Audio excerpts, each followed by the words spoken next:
SPS Ms. Sun.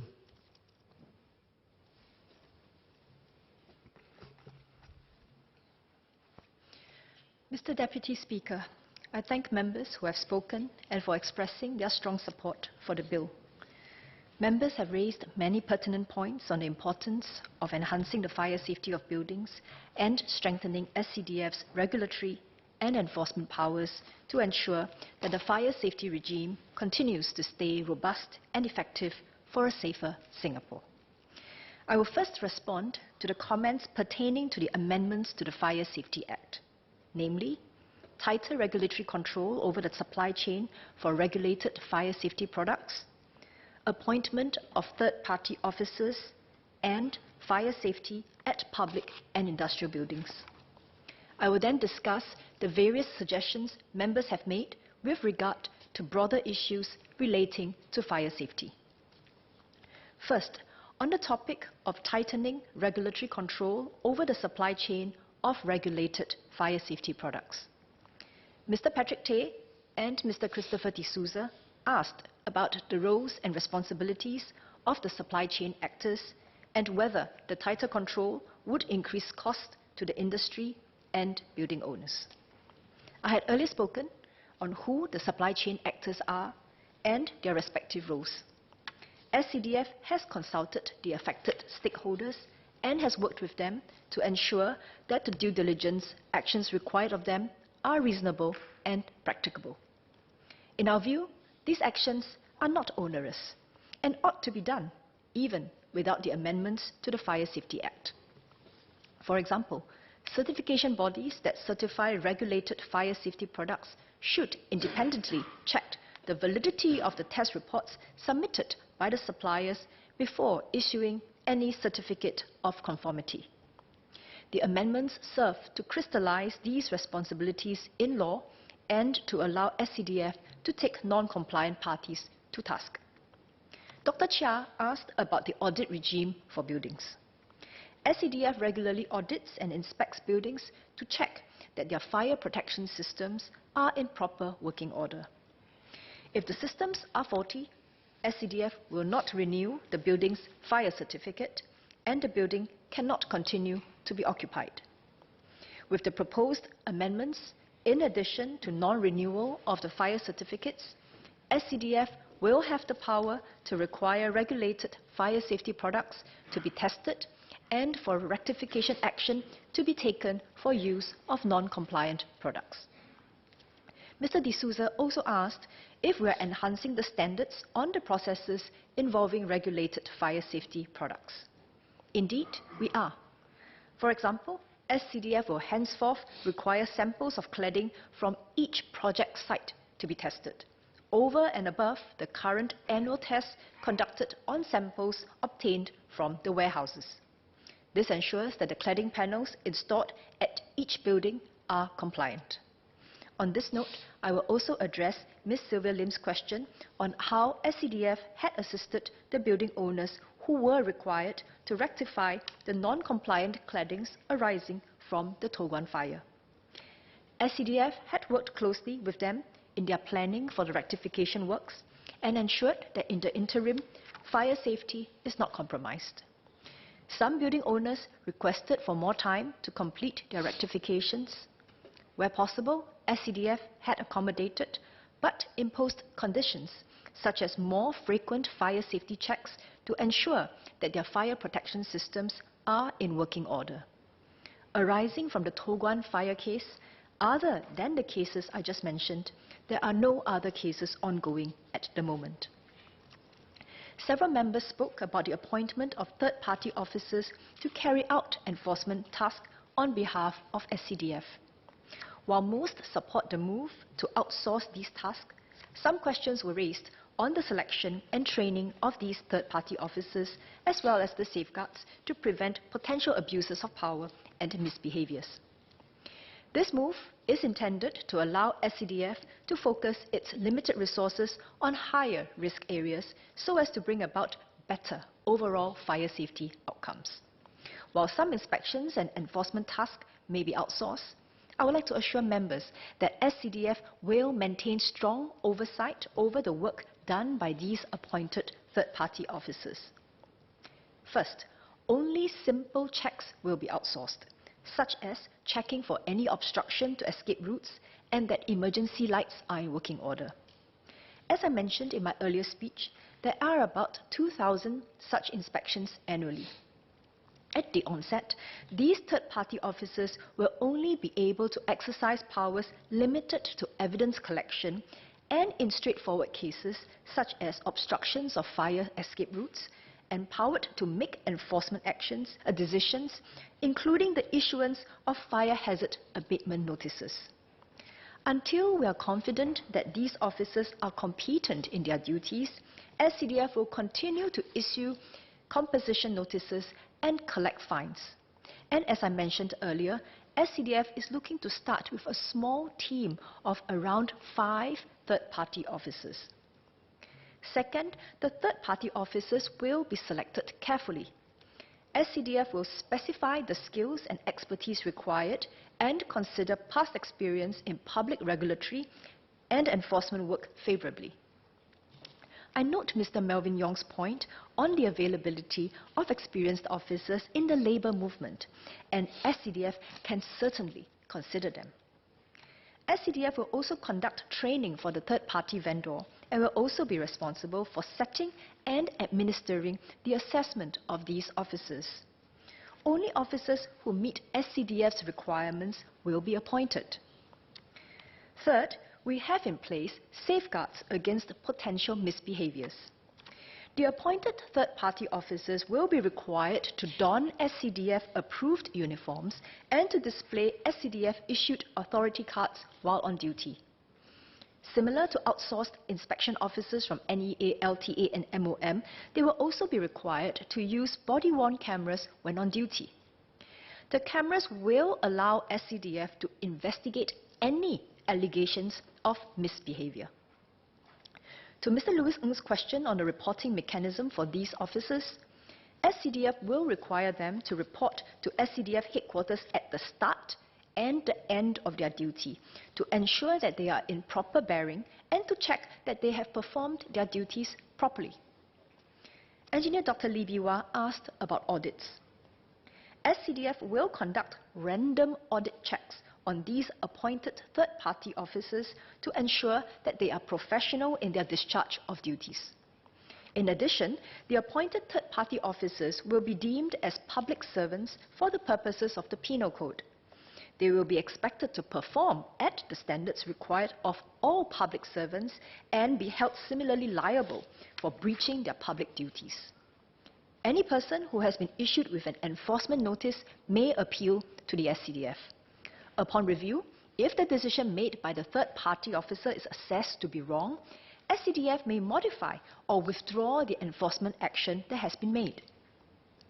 We appreciate the timely reminder from Ms. Jessica Tan and Ms. Sylvia Lim that we need to strike a balance between outsourcing simple enforcement tasks to appointed third-party officers and still having SCDF officers stay connected with the ground conditions and insights.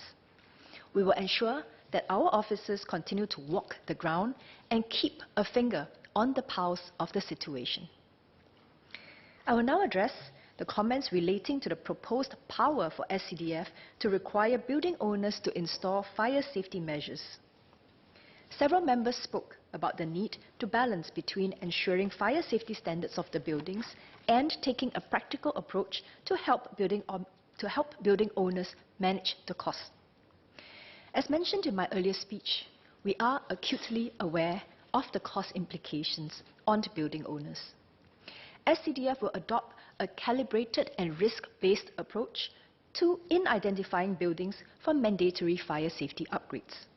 To answer Ms. Sylvia Lim's question, SCDF has limited these upgrades to buildings that have higher fire safety risk based on factors such as the age of the building, its size, as well as the occupant load and profile.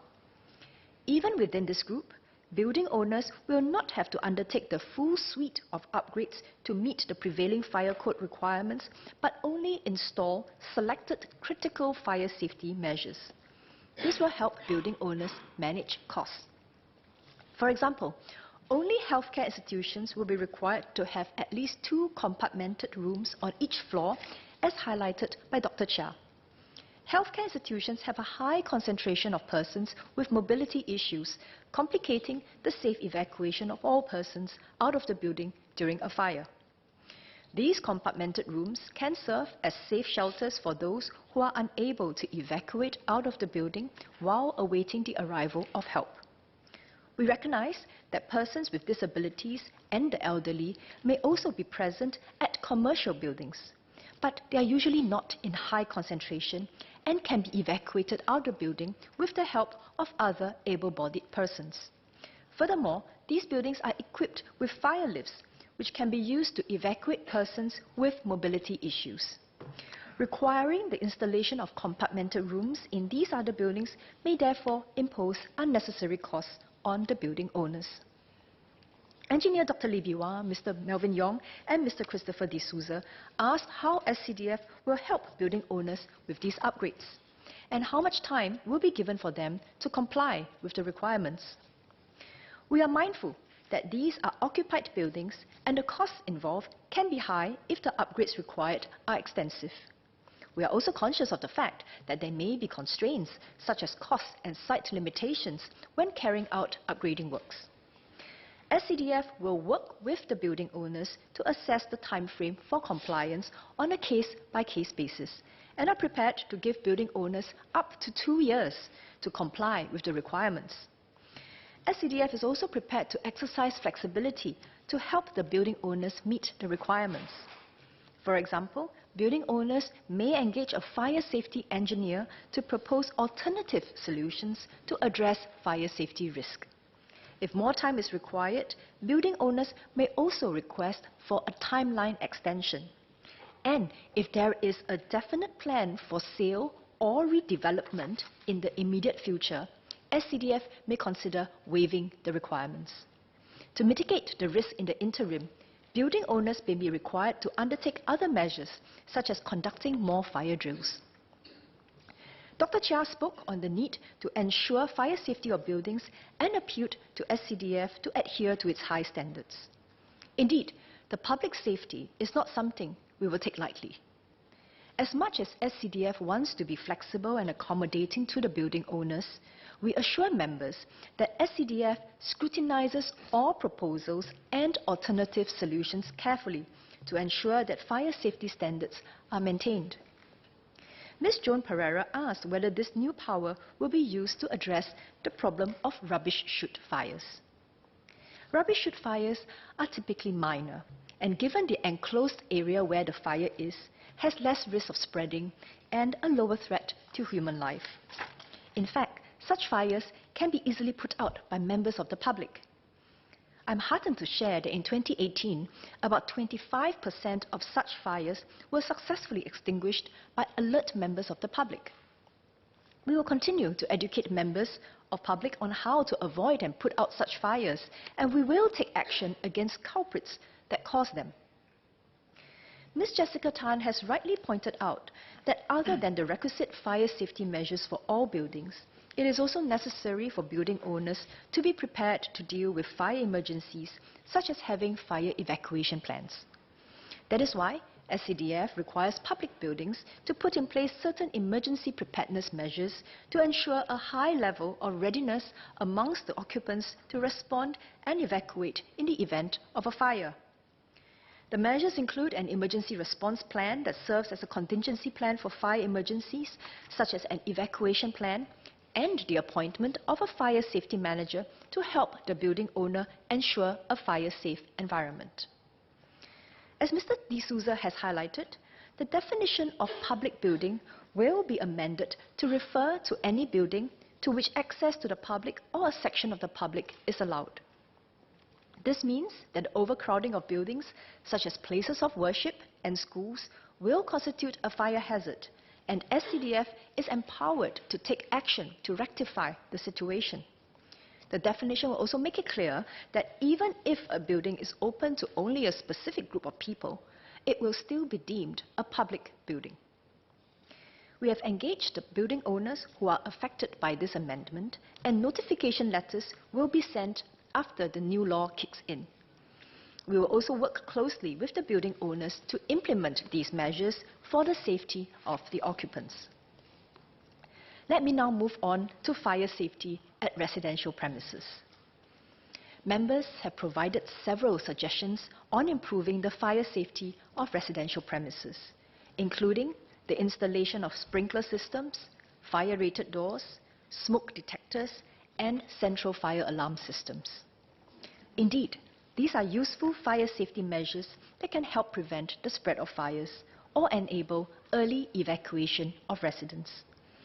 MHA and SCDF have considered similar measures in the past and deliberated deeply on the necessity of these measures in the context of our residences. Let me first explain our assessment of the fire safety risk of residential premises that informs our fire safety requirements. Residential premises have lower occupancy load compared to industrial and public buildings, and each residential unit is designed as a fire compartment to prevent the spread of fire. Also, residents are more familiar with the layout of the place, fire escape routes are more direct, and are designed to have adequate ventilation. Over the years, additional infrastructure such as rising mains and hose rails have also been installed to aid firefighting operations too. At this point, I would like to reiterate the fire statistics. The number of fires at residential premises has decreased by about 14.5% over the past 3 years. Our fire fatality rate remains low. We have succeeded in reducing it by half from 0.15 fatalities per 100,000 population in 2014 to 0.07 in 2018. The concerns that members have raised regarding the recent increase in number of fires are due to one particular source, that is PMDs. The Senior Minister of State for Transport has, in a ministerial statement, shared how MOT intends to address the fire safety risk of PMDs through measures like bringing forward the deadline for compliance with the UL 2272 standard to 1st July 2020 and the introduction of a mandatory inspection regime for registered e-scooters. The authorities will also strengthen educational campaigns and outreach programs on safe charging practices to enhance fire safety at home. We need to nip the problem in the bud, to stop the fires at its source. And we thus have to strictly regulate PMDs and their usage so as to minimize fire hazards. That said, MHA and SCDF will continue to evaluate the risk environment, including taking into account our aging population. We will work with building owners, including HDB, to assess the necessity to put in place additional measures that members have suggested, such as sprinkler systems, refuge floors for lower-rise HDB flats, mandatory smoke detectors, and mandatory fire-rated doors, regardless of whether internal or external corridor facing. We will also keep in mind the potential cost impact on homeowners should we decide to mandate these requirements, which will require every household to install mandatory fixtures. Households which do not currently have smoke detectors or which do not currently require fire-rated doors can decide to purchase one on their own for their peace of mind. Several members asked why HFADs are not mandatory for all existing homes and also suggested for HFADs to be connected to a central fire alarm system. Dr. Walter Teixeira also spoke about providing support to ensure that private residences have them as well. The purpose of having a HFAD within a residential unit is to provide early warning to the occupants inside the house in the event of a fire so that they can quickly extinguish the fire or evacuate to safety. While there may be some benefits to having HFADs linked to a central fire alarm system to provide early warning to the other residents, there are also downsides that I think members should also be made aware of. Given the prevalence of smoke in our daily lives, such as from cooking or fogging activities, HFADs may give off false alarms. To give members a sense of the potential challenge that we will face with false alarms, SCDF's records showed that for buildings with central fire alarm systems now, there were about 47,000 alarm activations per year, out of which less than 1% involved a real fire.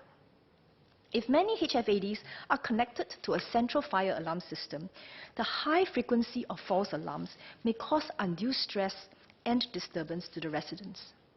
We have considered Mr. Patrick Tay's suggestion of imposing charges on homeowners for false alarms.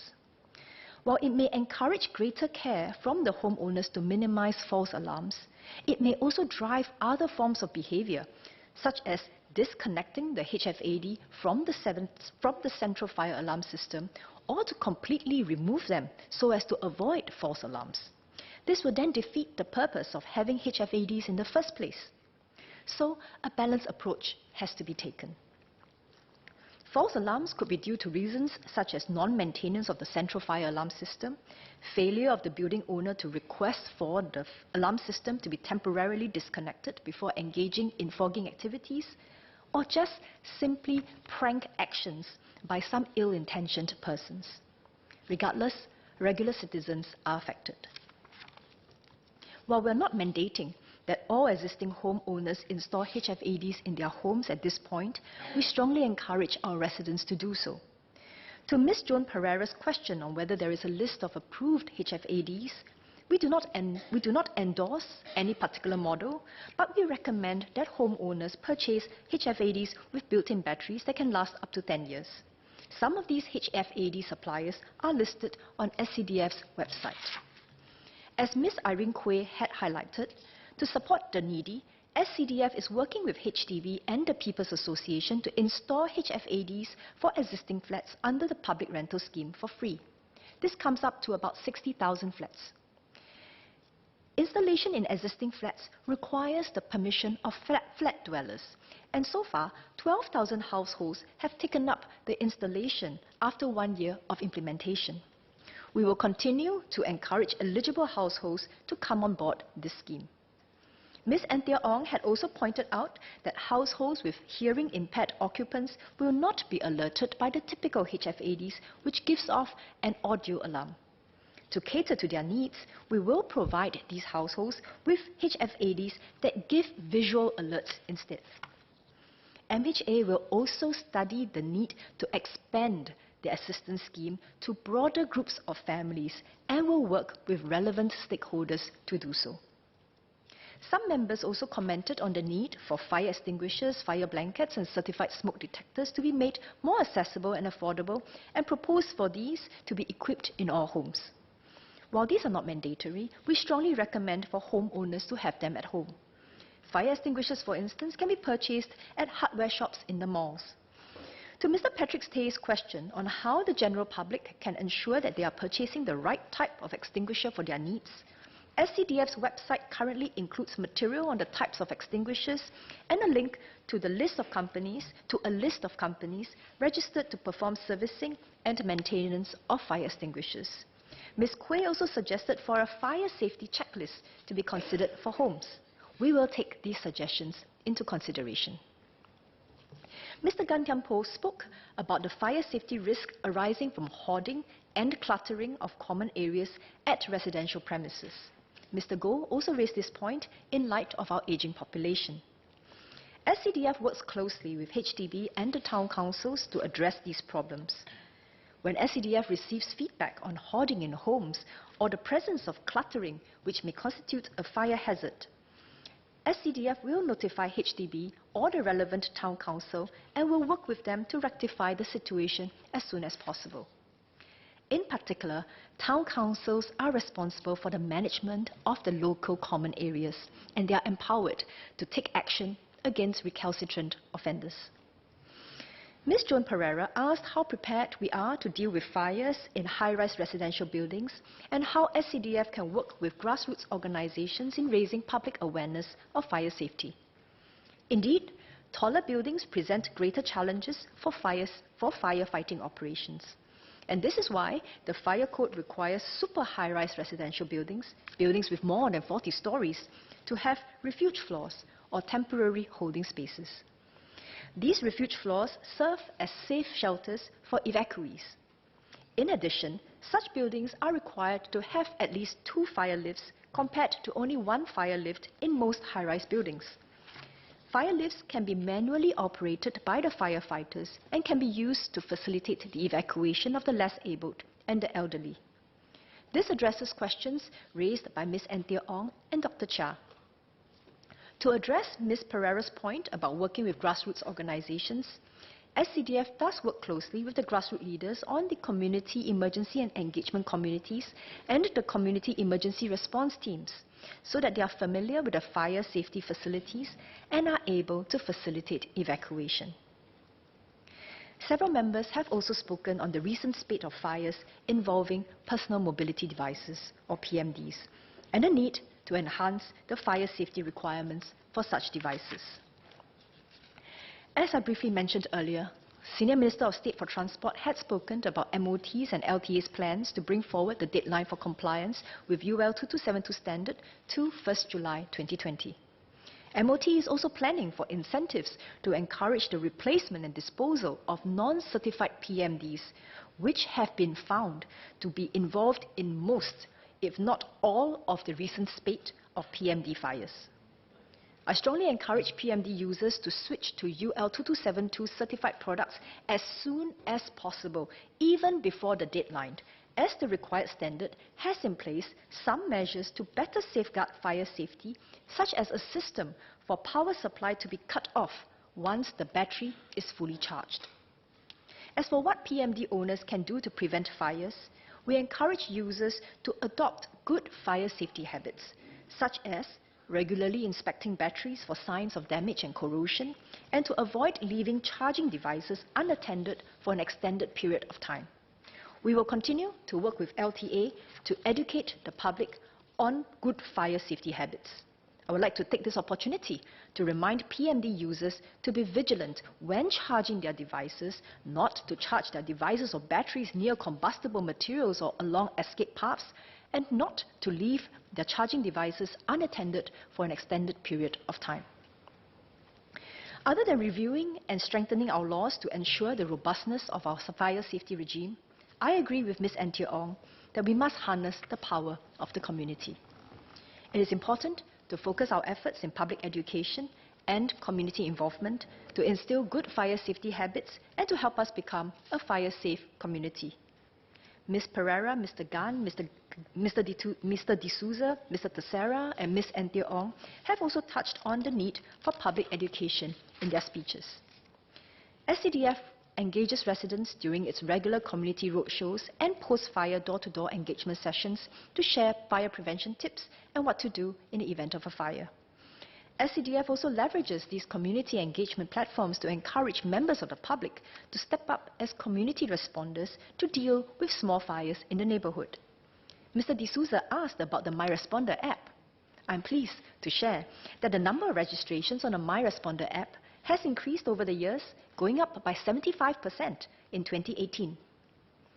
SCDF has also developed a suite of educational materials on various aspects of fire safety, such as how to use a fire extinguisher, fire safety at home, typical fire hazards at residential premises, and dealing with rubbish chute fires. The materials are readily available on SCDF's website as well.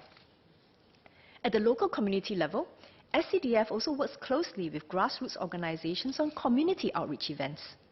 Private residential premises are also engaged through the safety and security days. We thank Ms. Anthea Ong for her suggestion to work with other groups in our society, the foreign domestic workers and community volunteers. Indeed, foreign domestic workers are part of our community and can be valuable assets in ensuring fire safety at home. We are continually working to improve and enhance our outreach efforts and will take this suggestion into consideration. Mr. Deputy Speaker, this bill is a major step towards enhancing our fire safety regime and the safety of the public.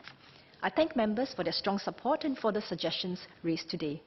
MHA and SCDF will study them carefully and work with relevant agencies and stakeholders to ensure the continued effectiveness of our fire safety measures that will keep our public safe. Fire safety is also a collective responsibility. We cannot be complacent and take our low fire fatality rate for granted. MHA will continue with our multi-pronged approach to fire safety, and so, apart from enhancing our laws, we will continue with our outreach and engagement efforts to engage and educate the public on fire safety. Mr. Deputy Speaker, sir, I beg to move.